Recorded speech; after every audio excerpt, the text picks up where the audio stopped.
আহ, নমস্কাৰ। হয়, আজি আপোনালোকে মোৰ বাসগৃহলৈ আহিলে তাৰ কাৰণে আপোনালোকক আন্তৰিক শ্ৰদ্ধা আৰু কৃতজ্ঞতা জ্ঞাপন কৰিছো। যিহেতু 2025 বৰ্ষ আজি 31 ডিচেম্বৰ আৰু যিটো পুৰণি বছৰ বা এই যিটো 31 ডিচেম্বৰ আৰু সেই হিচাপত এই পুৰণি বছৰক যিহেতুকে আজি সকলোৱে সাজু হৈছে যে বিদায় দিবৰ কাৰণে আৰু নতুন বছৰ 2026 বৰ্ষক আদৰিবৰ কাৰণে ইতিমধ্যে সকলোৱে সাজু হৈছে। আৰু মই পোনপ্ৰথমে এটাই কথা ক'ব বিচাৰিছো যে অহা যি 2026 বৰ্ষৰ নৱবৰ্ষৰ আন্তৰিক শুভেচ্ছা জ্ঞাপন কৰিছো।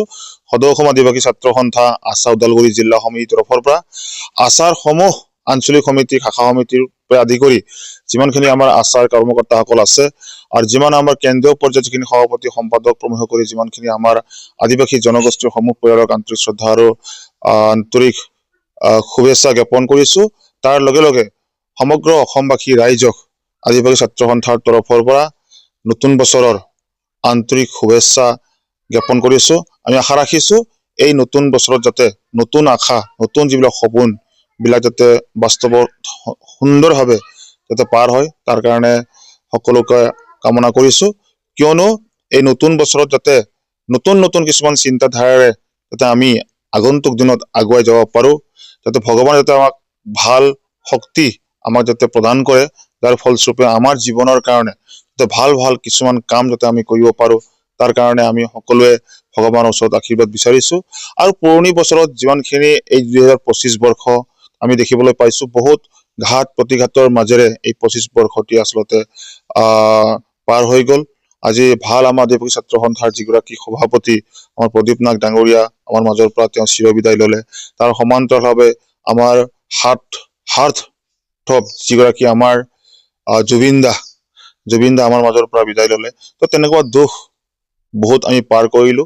যিয়েই নহওক আগন্তুক দিনবিলাকত যাতে আমি ভালদৰে যাতে আমি পাৰ কৰিব পাৰো, ভালদৰে কাম কাজবিলাক কৰিব পাৰো আৰু সকলোৰে জীৱন যাতে সুখ শান্তি আৰু সমৃদ্ধিৰে যাতে ভৰপূৰ হয় তাৰে কামনা কৰিছো।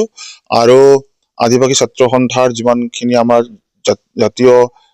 জাতি জনগোষ্ঠীৰ যিখিনি কাম কাজ আমাৰ কৰিবলগীয়া আছে, আদিবাসী ছাত্ৰ সন্থাৰ যিমানবিলাক আমাৰ জনগোষ্ঠীয় যিখিনি জ্বলন্ত সমস্যাবিলাক আছে এই সমস্যাবিলাক যাতে আমি নিয়াৰিকৈ যাতে কাম কাজ কৰি এই সমস্যাবিলাক যাতে সমাধান কৰিব পাৰো তাৰ কাৰণে ভগৱানৰ ওচৰত আমি আশীৰ্বাদ বিচাৰিছো।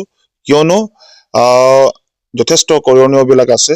আগন্তুক দিনত আমি সেই কি ধৰণে আমি কোনটো স্থলত আমি কাম কাজবিলাক কৰি যাব পাৰো, কি ধৰণে শৃংখলাবদ্ধ বজাই ৰাখি আমি যাতে কাম কাজবিলাক কৰি যাব পাৰো তাৰ কাৰণে আমি আগন্তুক দিনত ভালদৰে চিন্তা চৰ্চা কৰিম, যাতে আমাৰ আচাৰ যিমানখিনি আমাৰ কৰ্মকৰ্তাসকল আছে কৰ্মকৰ্তাসকলে যাতে অতি নিজকে সংযম ৰক্ষা কৰি যাতে আগন্তুক দিনৰ যি পৰিকল্পনা, নিজৰ জীৱনৰ যিটো পৰিকল্পনা, সাংগঠনিক কাম কাজৰ যিখিনি পৰিকল্পনা সেই পৰিকল্পনা বিলাক যাতে বুকুত বান্ধি যাতে আগুৱাই যাবৰ কাৰণে যাতে সক্ষম হওঁ তাৰ কাৰণে আমি নেদেখা জনৰ ওচৰত আমি আশীৰ্বাদ বিচাৰিব লাগিব।